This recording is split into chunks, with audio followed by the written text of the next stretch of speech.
কুমিল্লার একটি হাসপাতালে ৫ নবজাতকের জন্ম দিয়েছেন এক প্রসূতি মা। তবে জন্মের পর অতিরিক্ত অপরিণত ও কম ওজনের কারণে মারা গেছে ২ নবজাতক। বর্তমানে জীবিত ৩ শিশুর মধ্যে ২জন এনআইসিইউতে চিকিৎসাধীন, আর একজনের শারীরিক অবস্থা স্থিতিশীল রয়েছে।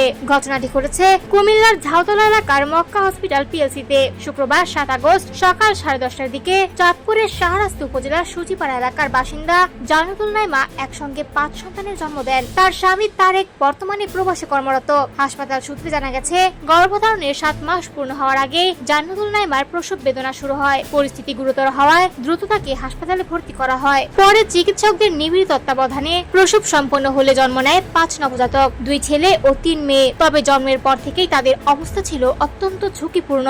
ওজন কম এবং সময়ের আগেই জন্ম নেওয়ায় ২ নবজাতককে বাঁচানো সম্ভব হয়নি। জন্মের পরপরই তাদের মৃত্যু হয়। এদিকে জীবিত ৩ নবজাতকের মধ্যে ২জনকে রাখা হয়েছে হাসপাতালের এনআইসিইউতে। সেখানে তাদের বিশেষ চিকিৎসা ও নিবিড় পর্যবেক্ষণ চলছে। অপর একজনের শারীরিক অবস্থা বর্তমানে স্থিতিশীল বলে জানিয়েছে হাসপাতাল কর্তৃপক্ষ।